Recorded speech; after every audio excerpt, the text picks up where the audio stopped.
વંદે ગુજરાત. નમસ્કાર. આજના virtual classroom training સેશનમાં હું આપ સૌનું હાર્દિક સ્વાગત કરું છું. આજે આપણે આઈટીઆઈમાં ચાલતા trade LSCP laboratory assistant chemical plant અંતર્ગત 8B સમૂહની આવર્તીય અભ્યાસ લેસન વિશે આપણે તાલીમ લઈશું. વિસ્તૃત આપણે એની જાણકારી મેળવીશું. વિશ્વમાં શોધાયેલા અને અસ્તિત્વ ધરાવતા તત્વો એટલે કે આખા વિશ્વમાં જેટલા તત્વો છે તે બધાનો અભ્યાસ કરવા માટે તેનું વર્ગીકરણ કરવું જરૂરી છે. તત્વોના વર્ગીકરણ માટે ઘણા વૈજ્ઞાનિકોએ પ્રયાસ કરેલ છે. તેમાં ડોબેનિયર, ટુમાસ, લોથર મેયર, ન્યુલેન્ડ વગેરે વૈજ્ઞાનિકોનો સમાવેશ થાય છે. પછી છેવટે મેન્ડેલિફ નામના વૈજ્ઞાનિકે તત્વોના વર્ગીકરણ માટેનું આવર્ત કોષ્ટક રજૂ કર્યું, જેને પીરિયોડિક ટેબલ કહે છે. મેન્ડેલિફે પરમાણુ ભારના ચડતા ક્રમમાં તત્વો અને તેમના સંયોજનોના ગુણધર્મોની આવર્તનીયતા દર્શાવી. મેન્ડેલિફે તેના આવર્ત કોષ્ટક માટે પરમાણુ ભારનો ઉપયોગ કરેલ હતો. તેના આધારે મેન્ડેલિફે વર્ગીકરણ દર્શાવતું આ આવર્ત કોષ્ટક 1869માં રજૂ કર્યું. મેન્ડેલિફના આવર્ત કોષ્ટકમાં તત્વોની વહેંચણી માટે 7 આવર્ત અને 8 સમૂહનો સમાવેશ કરવામાં આવે છે.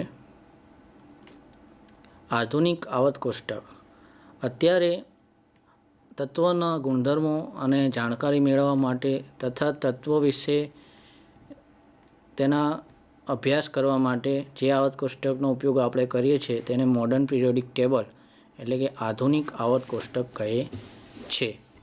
એક જ સમૂહના તત્વો અને તેના સંયોજનોની પ્રક્રિયાઓ મોટે ભાગે સમાન હોય છે, પરંતુ તેની ક્રિયાશીલતામાં નોંધપાત્ર ફેરફાર થાય છે. એટલે કે સમૂહનું પહેલું તત્વ જે ક્રિયાશીલતાથી પ્રક્રિયા કરતું હોય તેના પછીનું ક્રમશઃ આવતું તત્વ તે ક્રિયાશીલતાથી ના કરે અને તેના કરતાં ઓછી ક્રિયાશીલતાથી પ્રક્રિયા કરે છે. તત્વોના પરમાણુની ઇલેક્ટ્રોન રચનાના અભ્યાસ પરથી આપણે આ બાબત સમજીએ. ટેલિટોપ દ્વારા આપણે આ અભ્યાસ કરીશું પરમાણુની ઇલેક્ટ્રોન રચનાનો. પરમાણુ તો પરમાણુમાં એક પરમાણુ કેન્દ્ર હોય છે. સૂર્યમંડળમાં જેમ કેન્દ્રમાં સૂર્ય હોય છે તેમ પરમાણુમાં પરમાણુ કેન્દ્ર હોય છે, જેને અંગ્રેજીમાં ન્યુક્લિયસ કહે છે. તેમાં 2 પ્રકારના કણો આવેલા છે. N વડે દર્શાવેલ કણો તેને આપણે ન્યુટ્રોન કહીએ અને P દ્વારા દર્શાવેલ કણો તેને આપણે પ્રોટોન કહીએ.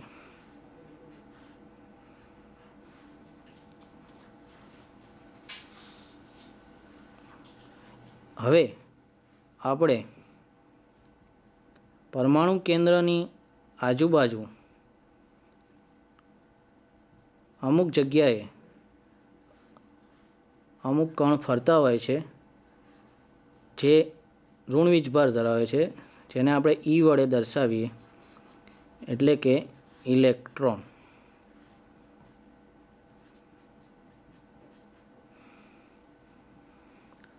જેમ સૂર્યની આજુબાજુ ગ્રહો ફરે છે તેમ આ ઇલેક્ટ્રોન નામના કણો પરમાણુ કેન્દ્રની આજુબાજુ ફરે છે.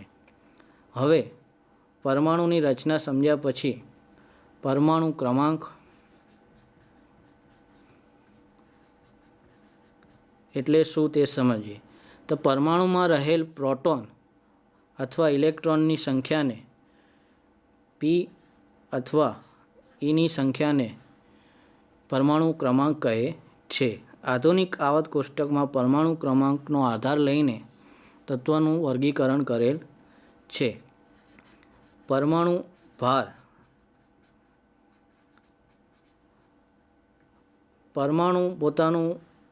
પરમાણુ ભાર એટલે કે પરમાણુનું વજન એક પરમાણુના કેન્દ્રને આભારી છે. પરમાણુમાં રહેલ ન્યુટ્રોન અને પ્રોટોનની સંખ્યાના સરવાળાને પરમાણુ ભાર કહે છે.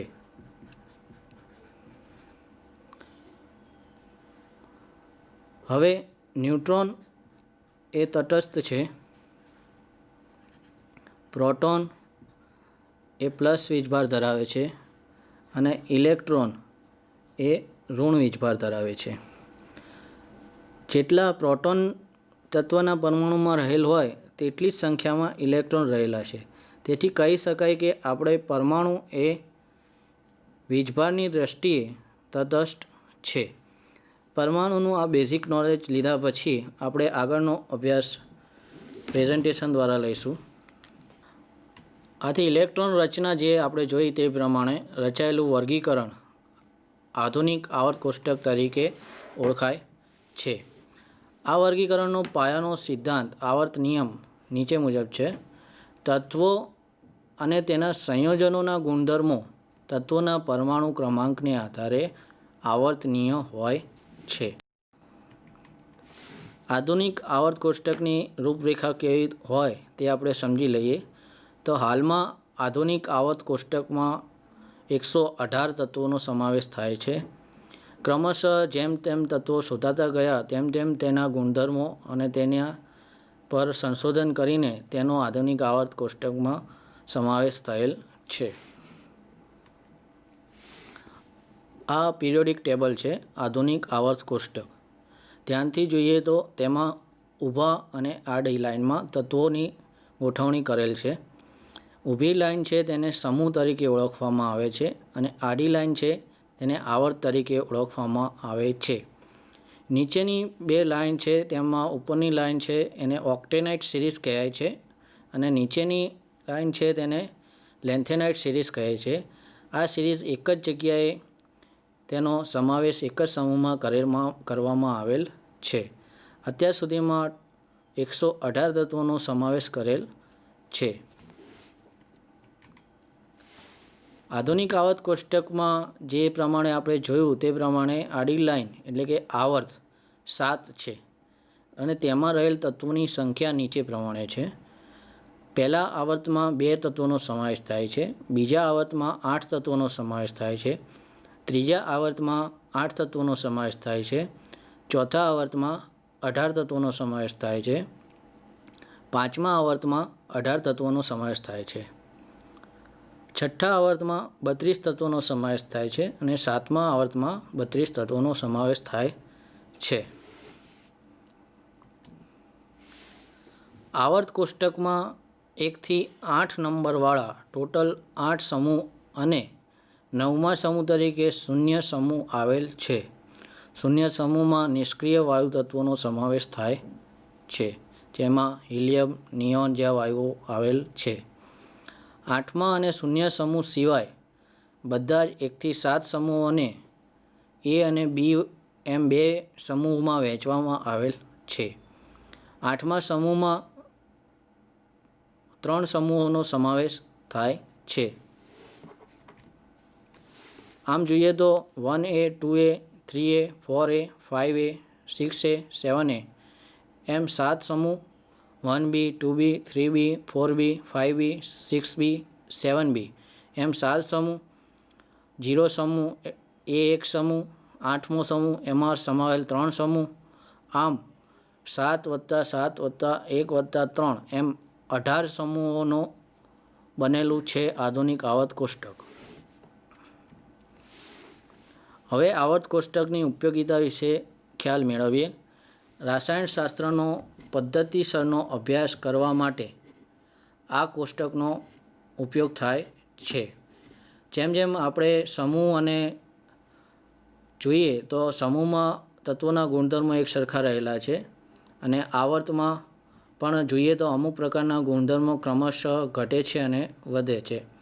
આ પરથી તેનો અભ્યાસ કરવો, તત્વોનો અભ્યાસ કરવો ખૂબ જ સરળ બને છે અને તેના ગુણધર્મોનો અભ્યાસ કરવો પણ આવર્ત કોષ્ટકની મદદથી ખૂબ જ સરળ બને છે.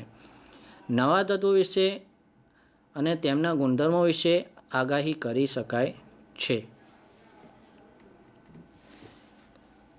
મેન્ડેલિફે જ્યારે આવર્ત કોષ્ટક બનાવ્યો ત્યારે તેને અમુક જગ્યાએ તત્વોની જગ્યા ખાલી રાખેલી. તેને ખ્યાલ હતો કે આવા પ્રકારના ગુણધર્મો ધરાવતું તત્વ પૃથ્વી ઉપર અથવા ગમે ત્યાં હશે. કેટલાક નિષ્ક્રિય તત્વોની શોધ તેણે આ પ્રકારના રિક્ત સ્થાન રાખેલા હતા તેના પછી આવેલ વૈજ્ઞાનિકોએ કરેલ હતી, અને આ સિવાય બીજા તત્વોની શોધ પણ તેમની રચના આવર્ત કોષ્ટકને આધારી છે. હવે આપણે સમૂહનો અભ્યાસ કરવાનો છે. તેથી સમૂહની લાક્ષણિકતા, એક જ સમૂહમાં આવેલા તત્વોની લાક્ષણિકતાઓ કેવી હોય તેનો અભ્યાસ કરીશું. તો એક જ તત્વોના પરમાણુ, એક જ તત્વો જે સમૂહમાં આવેલા હોય તેના પરમાણુની રચના જોઈએ તો બાહ્ય કક્ષાની ઇલેક્ટ્રોન રચના બધા જ તત્વોની સમાન હોય છે. આથી સહસંયોજક બંધ અને વિદ્યુત સંયોજકતા પણ સમાન હોય છે. એક જ સમૂહના તત્વો મોટે ભાગે સમાન રાસાયણિક પ્રક્રિયા કરે છે, પરંતુ ક્રિયાશીલતામાં ક્રમશઃ ફેરફાર થાય છે. એક જ સમૂહમાં આવેલા તત્વોમાં જોઈએ તો પહેલા તત્વથી પછી નીચેના તરફ જતાં અધાતુપણાનો ગુણ ઘટે છે. એટલે કે પહેલું તત્વ જેટલું ધાતુપણાનો ગુણ ધરાવતો હશે તેના કરતાં વધારે ધાતુ તેના પછી આવતું ક્રમશઃ બીજું તત્વ ધરાવતું હશે. ધાતુપણાનો ગુણ એટલે ધાતુ જેમ સખત હોય છે તેને ટીપીને તાર બનાવી શકાય છે વગેરે, તેનાથી મિશ્ર ધાતુ પણ બનાવી શકાય છે. આવા ગુણધર્મો ધાતુના ગુણધર્મો હોય છે.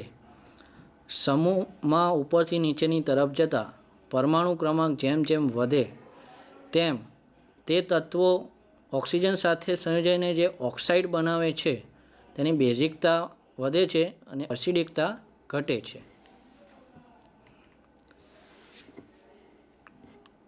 આઠમા બી સમૂહનો આપણે અભ્યાસ કરીએ તો આઠમા બી સમૂહમાં આગળ જોયું તે પ્રમાણે 3 સમૂહનો સમાવેશ થાય છે.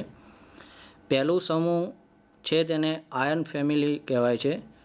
તેમાં પહેલું તત્વ આયન, બીજું રુથેરિયમ, ત્રીજું હાસ્મીય. બીજો સમૂહ જોઈએ તો કોબાલ્ટ સમૂહ. કોબાલ્ટ સમૂહમાં પહેલું તત્વ કોબાલ્ટ, બીજું રોડિયમ, ત્રીજું ઇરિડિયમ અને ચોથું મિટનેરિયમ છે. અને ત્રીજો સમૂહ જેને નિકલ ફેમિલીનો સમૂહ કહેવાય છે તેમાં પહેલું તત્વ નિકલ, બીજું તત્વ પેલેડિયમ, ત્રીજું તત્વ પ્લેટિનમ અને ચોથું તત્વ ડાર્મસ્ટેડિયમ છે. આગળનો અભ્યાસ આપણે ટેલિટોપ દ્વારા કરીશું. આઠમા બી સમૂહમાં આવેલા તત્વમાં લોખંડ વિશે આપણે જાણકારી મેળવીએ તો લોખંડ એ પાણી સાથે સંયોજાઈને લોખંડને Fe સંજ્ઞા વડે દર્શાવવામાં આવે છે. તે પાણી સાથે સંયોજાઈને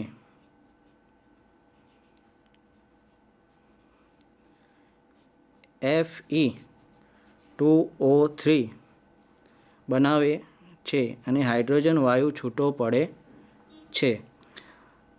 હવે લોખંડની કોપર સલ્ફેટ સાથે જોઈએ પ્રક્રિયા તો લોખંડ એ કોપર સલ્ફેટ સાથે સંયોજાઈને FeSO4 ફેરસ સલ્ફેટ બનાવે છે અને કોપર છૂટું પડે છે.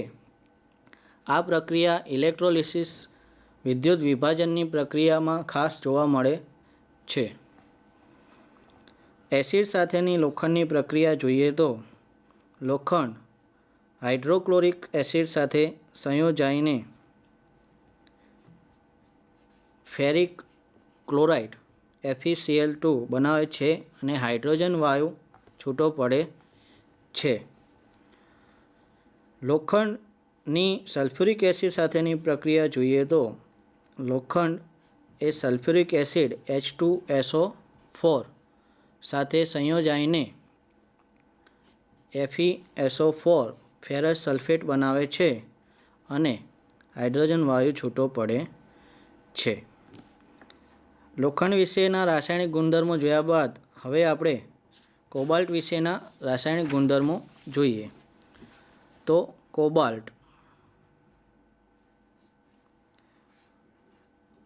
કોબાલ્ટને CO સંજ્ઞા વડે દર્શાવવામાં આવે છે. કોબાલ્ટ એ એસિડ સાથે પ્રક્રિયા જોઈએ તો કોબાલ્ટની સલ્ફ્યુરિક એસિડ સાથે પ્રક્રિયા થઈ કોબાલ્ટ સલ્ફેટ બને છે અને હાઇડ્રોજન વાયુ છૂટો પડે છે. આ રીતે કોબાલ્ટની નાઇટ્રિક એસિડ સાથે પ્રક્રિયા જોઈએ તો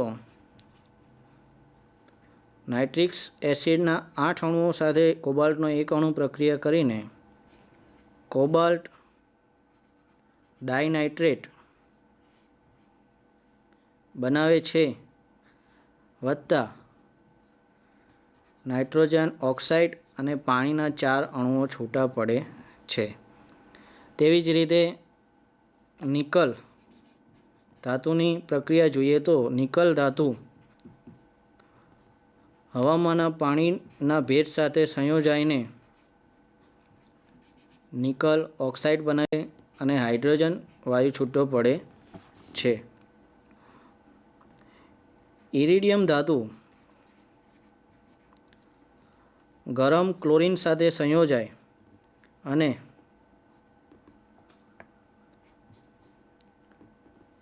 ઇરિડિયમ Cl6 આપે છે. તે જ રીતે ફ્લોરિન સાથેની ઇરિડિયમની પ્રક્રિયાથી ઇરિડિયમ વત્તા ફ્લોરિનની પ્રક્રિયા 600 ડિગ્રી સેલ્સિયસે થાય ત્યારે ઇરિડિયમ હેક્ઝા ફ્લોરાઇડ મળે છે. પ્લેટિનમ જેને Pt વડે દર્શાવવામાં આવે છે તે એસિડ સાથે પ્રક્રિયા કરતું નથી, પણ જો તે અશુદ્ધ સ્થિતિમાં હોય તો સલ્ફ્યુરિક એસિડ સાથે પ્રક્રિયા કરે છે. પ્લેટિનમની હાઇડ્રોક્લોરિક એસિડ સાથેની પ્રક્રિયા જોઈએ તો પ્લેટિનમ વત્તા HCl તો ક્લોરીન અને H2PtCl6 મળે છે. હવે તેના પ્રાપ્તિ સ્થાનો વિશે આપણે જોઈએ. 8મા બી સમૂહના પ્રાપ્તિ સ્થાનો. તો લોખંડ સૌથી વધારે જોઈએ તો આપણે લોખંડનો બહુ જ ઉપયોગ થાય છે. લોખંડ દરેક જગ્યાએથી મળે છે. એની ઘણી કાચી ધાતુ છે. એની કાચી ધાતુમાં એટલે કે ખનિજોમાં મેગ્નેટાઇટ એટલે કે Fe2O3 સૌથી વધારે આમાંથી લોખંડ મેળવવામાં આવે છે, જેમાંથી 72.4% લોખંડ મળે છે. બીજી ધાતુ છે હિમેટાઇટ Fe2O3 હિમેટાઇટ. ત્રીજી ધાતુ છે લિમોનાઇટ. તેનું સૂત્ર છે Fe2O3 × 3H2O. ચોથી ધાતુ છે સિડેરાઇટ FeCO3 અને આયર્ન પાયરાઇટ્સમાં પણ લોખંડ આવેલ છે. આયર્ન પાયરાઇટ જેનું અણુસૂત્ર છે Fe2O3. આ બધી જ કાચી ધાતુમાંથી લોખંડ મેળવવામાં આવે છે. તેવી જ રીતે કોબાલ્ટ વડે આપણે જોઈએ તો કોબાલ્ટની કાચી ધાતુઓ તેમાં કોબાલ્ટ ગ્લાન્સ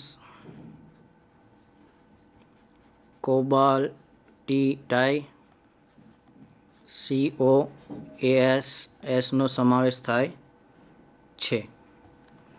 બીજી ખનિજ છે કોબાલ્ટ બ્લૂમ,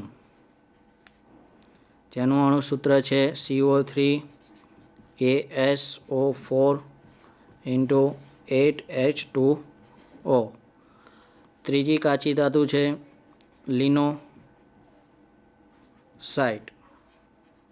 જેનું અણુસૂત્ર છે CO3S4. આ બધી કાચી ધાતુમાંથી કોબાલ્ટ મેળવવામાં આવે છે. તેવી જ રીતે આપણે નિકલની કાચી ધાતુઓ જોઈ લઈએ. નિકલની કાચી ધાતુ છે પેન્ટીલેન્ડાઇટ, બીજી છે ચર્નીરાઇટ, ત્રીજી છે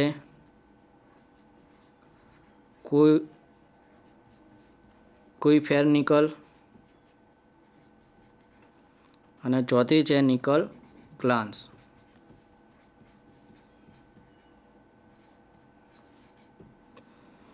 આમ જુદી જુદી કાચી ધાતુમાંથી આ સમૂહના તત્વોનું અમુક રાસાયણિક પ્રક્રિયાથી વિઘટન કરીને મેળવવામાં આવે છે. હવે ઉપયોગો વિશે જોઈએ તો લોખંડનો ઉપયોગ પતરા બનાવવામાં, પુલો બનાવવામાં, મોટરસાયકલો બનાવવામાં ઘણી જગ્યાએ આપણે લોખંડનો ઉપયોગ જોયેલ છે. સૌથી વધારે વપરાતી ધાતુ એમાં લોખંડ આવે છે. કોબાલ્ટ, તો કોબાલ્ટનો ઉપયોગ ઇલેક્ટ્રોપ્લેટિંગમાં અને સર્જિકલ સાધનો, જે હોસ્પિટલમાં ઓપરેશન વખતે ડૉક્ટરો વાપરે છે તે સાધનો અને મશીનોની બનાવટમાં વપરાય છે. નિકલ, તો નિકલ ધાતુમાંથી કેમિકલ લેબોરેટરીના સાધનો બને છે.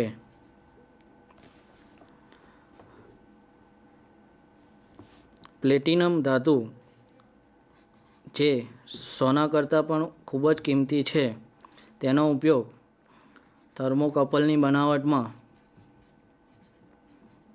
અને આજકાલ ઘરેણાઓની બનાવટમાં પણ થાય છે. આજે જે જાણકારી આપણે 8મા B સમૂહ વિશે મેળવી તે આપણને આજ નજીકના ભવિષ્યમાં ખૂબ જ ઉપયોગી નીવડશે એવી શુભકામનાઓ, અને મને આજે શાંતિથી સાંભળ્યો તે બદલ આપ સૌનો આભાર.